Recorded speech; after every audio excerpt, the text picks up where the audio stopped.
सभी किसान साथियों को मेरा राम राम। आप सभी किसान साथियों का आपके अपने चैनल डीके प्रोडक्ट फार्मर में हार्दिक स्वागत है। तो किसान साथियों, आज हम आए हुए हैं मशरूम के प्लांट पर। और किसान साथियों, यहाँ हम रिया एग्रो मशरूम फार्म पे आए हुए हैं, जहाँ हम मशरूम के विषय में, या हम कहें तो किसान साथियों खाद बनाने के विषय में एक संपूर्ण जानकारी लेने वाले हैं भैया जी से, और मिलने वाले हैं प्लांट ओनर से भी, किस तरह खाद तैयार होता है और कौन कौन सी प्रक्रियाओं से गुजरना होता है खाद तैयार करने के लिए, और मशरूम की किस सीजन में खेती की जाती है और कितना टेम्परेचर होना चाहिए हमारे जो किसान साथियों खाद का, और खाद में कौन कौन से न्यूट्रिशन वैल्यू या कौन कौन से खाद या फर्टिलाइज़र दिए जाते हैं, और इस पंप के बारे में भी जानकारी लेने वाले हैं। इसका बीज, या मैं कहूँ तो किसान साथियों मशरूम को उगाने के लिए कितना टेम्परेचर चाहिए, सारी ही एक संपूर्ण जानकारी रहने वाली है। या मैं कहूँ तो किसान साथियों ए टू जेड जानकारी लेने वाले हैं मशरूम के विषय में। तो आइए किसान साथियों, अब कर लेते हैं वीडियो को शुरू, लेते हैं भैया जी से एक जानकारी मशरूम के विषय में। तो भैया जी नमस्कार। नमस्कार भैया जी, कैसे हैं? बढ़िया हैं जी। आप हमारे किसान साथियों को भैया जी एक तो अपना छोटा सा परिचय दीजिए, और कब से मशरूम फार्मिंग के क्षेत्र में आप आए हैं, और इसके खाद बनाने की प्रक्रिया किस तरह होती है, और क्या क्या इसके खाद बनाते हैं, ये जो आप इसमें कौन कौन सी चीज़ें ज़रूरी होती हैं। जी, सबसे पहले मैं अपने प्यारे किसान साथियों को नमस्कार करता हूँ। देखिए भैया जी, ऐसा है लगभग पिछले 6-7 साल से हम इस मशरूम के क्षेत्र में लगे हुए हैं जी, और एक अच्छा कार्य है, मुनाफे वाला कार्य है। जी जी। जैसे हम आजकल छोटे किसान हैं, वो क्या करें, तो उनके लिए एक मशरूम का ऑप्शन बहुत अच्छा हो सकता है। अच्छा, जो हमारे यहाँ भाई मैं कहूँ तो अधिकांश पूरे भारत में भाई ज़्यादा बड़े किसान नहीं है, छोटे मझले किसान ही ज़्यादा। जी जी जी। तो अगर वो इस प्रक्रिया को अपनाते हैं मशरूम की खेती, जैसे अब सर्दी का सीजन चल रहा है। जी जी। तो एक तो होता है एसी वाला, जी। जो आप जनवरी टू दिसंबर कर सकते हैं, हाँ, लेकिन उसमें थोड़ी पूंजी ज़्यादा लगती है। तो छोटे किसान झोपड़ी बनाकर सर्दियों में विदाउट एसी इस कार्य को करके अच्छा मुनाफा ले सकते हैं। अच्छा, जैसे आपने सर बताया कि झोंपड़ी में भी आप इसकी खेती कर सकते खेती हैं, कर सकते हैं। तो हमारे किसान साथियों को ये और एक जानकारी दीजिए कि इसकी टेम्परेचर क्या होता है, किस समय आपको खेती करनी चाहिए, और किस समय जो है अनुकूल होता है इसका खेती करना। देखिए, थोड़ा सा तो ये है कि आप किस राज्य में से काम कर रहे हैं, वहाँ का टेम्परेचर क्या है। जैसे हम यूपी से हैं तो लगभग अक्टूबर से स्टार्ट कर सकते हैं, लेकिन कुछ मौसम में परिवर्तन आया है, अक्टूबर में थोड़ी गर्मी रहती है। जी जी। तो आप नवंबर में ये देख सकते हैं कि टेम्परेचर उस समय क्या चल रहा है। अच्छा, क्या टेम्परेचर होना चाहिए हमारे किसान साथियों को, ये और जानकारी दीजिए कि आप किस क्षेत्र से हैं, वो अपने क्षेत्र को फिर देख के जानकारी, या मैं कहूँ तो जब उनको पता हो। कंपोस्ट में स्पोन मिलाते हैं जी, और हम अपनी झोपड़ी के अंदर रखें, तो उस समय 25-26 का टेम्परेचर हमें चाहिए, ताकि उसका जर्मिनेशन अच्छे से चल सके, जाला अच्छे से चल जाए। अच्छा, उतने 25 से 26 डिग्री के आसपास का टेम्परेचर चाहिए। हाँ जी। उसमें वो अच्छे से ग्रोथ करेगा जी। और उसके बाद फिर टेम्परेचर डाउन जाता है मौसम का। जी जी। हमारी फसल को भी डाउन चाहिए, फिर 16 से 18 के आसपास चाहिए। जी। तो जब हम आगे चलते हैं बीज लगाने के बाद में, जी जी जी, तो मौसम भी डाउन जाता है और हमको भी डाउन ही चाहिए। अच्छा, तो ये प्रक्रिया चलती है हाई से हाई 24-25, जी जी, और कम से कम 16 से 18। इसमें वो बिना एसी के बहुत अच्छा उत्पादन वो ले सकते हैं झोपड़ी में जी करके।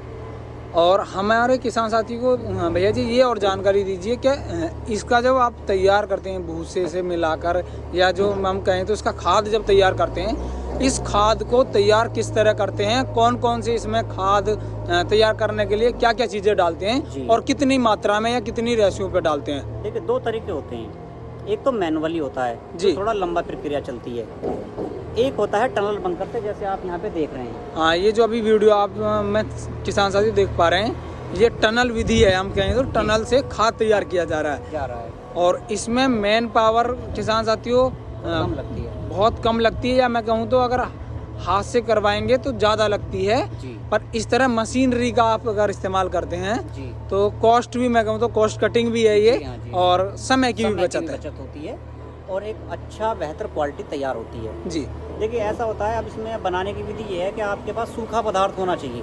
जी। सूखा पदार्थ गेहूं का भूसा हो गया, जी, आपके पास धान की पराली हो गई, जी, सरसों वाली तूड़ी हो गई। यूँ कहूँ तो सूखा पदार्थ कुछ भी हो, ज्वार, मक्का, बाजरा, उसको आप कटिंग कर लीजिए। अच्छा, जो हमारे किसान साथियों का वेस्ट मालूम है, वेस्टेज, जो वेस्टेज होता है खेत में, किसान साथी अधिकांश वेस्टेज ही होता है जी। अगर उससे आप इस तरह के खाद तैयार कर सकते खाद हैं। तैयार कर सकते हैं और का थोड़ा सा तरीका बदल जाएगा, गेहूं का अलग बनेगा, थोड़ा सा उसमें नाइट्रोजन अलग होती है, जी, धान जी, की पराली में और होती है, सरसों की तूड़ी का जो नाइट्रोजन का लेवल है वो कुछ अलग होता है। जी, उसके हिसाब से आप जो है इसमें क्या रेशो में क्या डालना है उसके अनुसार परिवर्तन हो जाएगा। सूखा पदार्थ कुछ भी आप बना सकते हैं जी। उसके बाद हम क्या प्लेटफॉर्म पे उस मेटेरियल को लाएंगे जी, उसको अच्छे से भिगोएंगे जी, जब हमें लगेगा ये अच्छे से भीग चुका है उसके बाद उसमें चिकन मैन्योर, जी। यूरिया, डीएपी, सोयाबीन की खल, सोयाबीन की चूरी, बिनोले की खल, अपने अनुसार उसमें आप परिवर्तन कर सकते हैं कि जी हमें तो चिकन मैन्योर डालना है, जी, जी, जी, कोई चिकन मैन्योर नहीं डाल रहा तो वो सोयाबीन का पदार्थ डाल रहा है, जी, जी, कोई यूरिया डाल रहा है, डीएपी डाल रहा है, जी, जी। जिप्सम, वो अपने अनुसार उसमें कम ज़्यादा परिवर्तन हो सकता है, सबका अपना रेशो होता हाँ, है। एक रेशो है अपना अलग अलग। उसके बाद में इसको प्लेटफॉर्म पे जैसा आप वीडियो में देखेंगे जी, प्लेटफॉर्म पे हम उसको जेसी से अलटाई पलटाई करके अच्छे से मिक्स कर लेते हैं। हाँ, इस समय चल भी रही है। करने के बाद में फिर ये जो हमारे बंकर्स बने हुए हैं जी, इसमें नीचे होल होते हैं, अच्छा, नीचे होल होता है। नीचे होल होते हैं ताकि जी। इसको हम अच्छे से हवा दे सकें। हवा देने के बाद में फिर हम यहाँ देखते हैं कि इसका टेम्परेचर कितना जा रहा है, अच्छा। इसमें मॉइस्चर कितना है। जी, यहाँ पे ये लगभग 3, 4, 5 पलटाइयाँ होती हैं अच्छा, इसी तरह। इसी तरीके से वो जी, जी, जी, से सेकंड में गया, सेकंड से फर्स्ट में आया। अच्छा, अच्छा, यानी कि अगर मान के चलो आज ये हमारा फर्स्ट में है जी, तो एक दिन का ब्रेक होगा, अगले दिन वो फिर जो है नेक्स्ट में पलटाई हो जाएगी। जी, जी, जी, यहाँ पे लगभग पूरी पलटाई होने के बाद में फिर ये पैस्चराइजेशन चैम्बर है जो आप ये गेट वाला देख रहे हैं, जी, जी, इसके अंदर ये पैक हो जाता है 7 से 8 दिन के लिए। अच्छा, इसमें 7 से 8 दिन के लिए आप रख देते हैं हाँ, इसको। हाँ, इसमें मशीन चलती है, इसका टेम्परेचर भी मेंटेन हमें करना होता है। जी, जी, जी, यहाँ पे क्या है ये एक तरीके से बैक्टीरिया रहित हो जाता है, यानी कि इसमें कोई भी बैक्टीरिया नहीं रहेगा, जी, कोई भी बीमारी आने का जो चांसेस होता है वो यहाँ पे हमारी खत्म हो जाती है, पैस्चराइज अच्छे से हो जाता है। जी, जी, जी, यहाँ पे इसकी खास बात होती है, यहाँ से इसका जब निकल के बाहर आएगा तब इसमें जो है हम बीज यानी कि स्पोन मिलाने की प्रक्रिया करते हैं, जी, बैग में भरते हैं। बैग में भरने के बाद में फिर आप इसे चाहे हट में रखिए, एसी वाले रूम में रखिए। जी, एक और प्रक्रिया होती है कि आप बैग नहीं बना रहे, जी, आप बेड बना सकते हैं। अच्छा, बेड भी बना सकते हैं इसकी। आप उसको बेड बनाइए कि जो आपका रैक है, जी, जी, रैक पे इस तरीके से पन्नी को फैलाया जाता है कि आपको पूरा खाद उसमें 8-9 इंची की मोटाई का जी, जी, जी, आपने खाद कर दिया और वहीं पे आप बीज मिक्स कर सकते हैं, यहाँ से मिक्स करके भी लेके जा सकते हैं। जी, जी, और हाँ। उसमें जो है फिर आपकी प्रक्रियाएं चलती है, मशरूम कैसे होगी सारी जी, प्रक्रियाएं जी। फिर वहाँ पर होती है। तो भैया जी हमारे किसान साथी को ये और जानकारी दीजिए कि जब हम बैग तो चलो झोंपड़ी में या हम एसी वाले रूम में रख देते हैं तो बैग का टेम्परेचर क्या होना चाहिए, कैसे उसको मेंटेन करें हमारे किसान साथी? देखो जब हमने किसी भी रूम में आप रखो, चाहे झोंपड़ी में रखो जी, या आप एसी वाले कमरे में रखो, टेम्परेचर दोनों में सेम ही चलता है।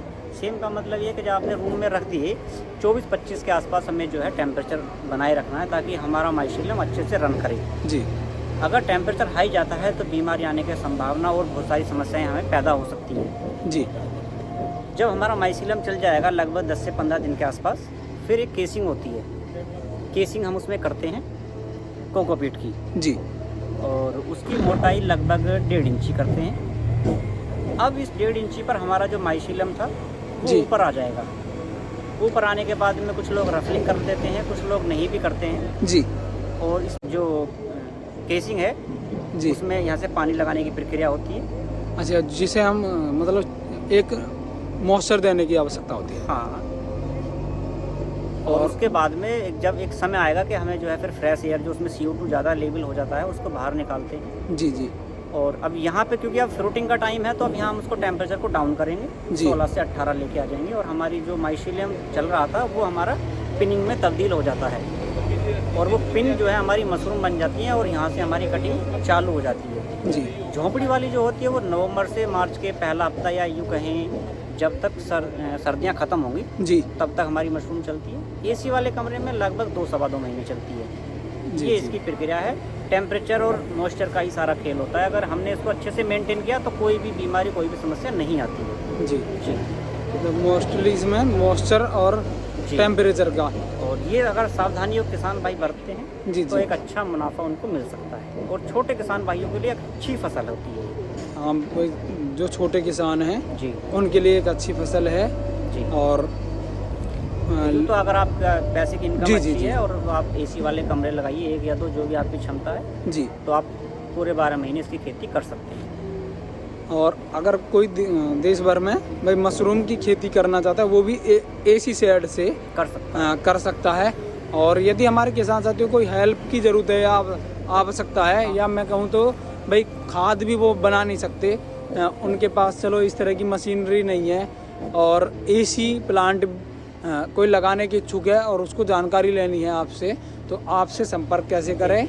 जैसे आपने कहा खाद पानी, जैसा हमारा खाद बन रहा है, कोई किसान भाई हमसे ये कहता है कि जी हमें आपसे खाद चाहिए, हमें बनाना नहीं आता है। जी जी जी। तो उनको खाद उपलब्ध हो जाएगा, लगभग 20-25 दिन पहले उनको बताना होगा। अच्छा, ऑर्डर जो या बताना होगा वो लगभग 20-25 दिन पहले देना होगा। हाँ, क्योंकि 20-25 दिन में ही बनता है। जी, इसको ऐसे नहीं है जैसे यहाँ पे खाद बन रहा है जी, अब हम इसको बना के रख लिया जी, कि अभी महीने 2 महीने में कोई ग्राहक आएगा या उसको देना, हाँ, तब ये खराब हो जाता है। जी जी जी। तो पहले ही हमको ऑर्डर देना होगा, ऑर्डर पर ही उनके पास चला जाएगा। ऑर्डर पे ही खाद मैं कहूँ तो मिलेगा।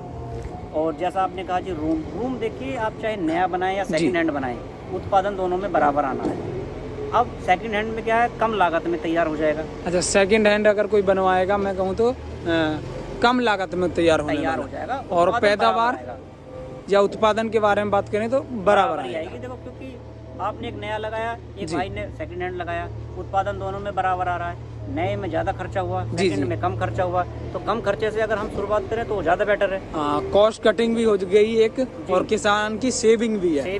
और हमारे जो छोटे किसान है, इतना इनकम नहीं होती है कि वो इतना बड़ा कॉस्ट को इन्वेस्ट कर सकें, तो उसमें भी हम हेल्प करते हैं। जी जी। हेल्प में ये करते हैं कि अगर कोई सामान जो उसमें लग रहा है, हमने उसको गाइड किया कि ये वाला इतने साइज का आप लेके आइए जी। यदि उनको मिल रहा है तो बहुत अच्छी बात है भाई, उसको 1 रुपये का लेके आए, वो 10 रुपये का लेके आए, जी जी, वो लेके आए। कोई सामान नहीं मिल पा रहा है जी, तब हम उसको देने में हेल्प करेंगे। हम ये नहीं कहते कि जी ये वाला सामान आपने ए सामान हमसे लिया है, बी भी हमसे लीजिए।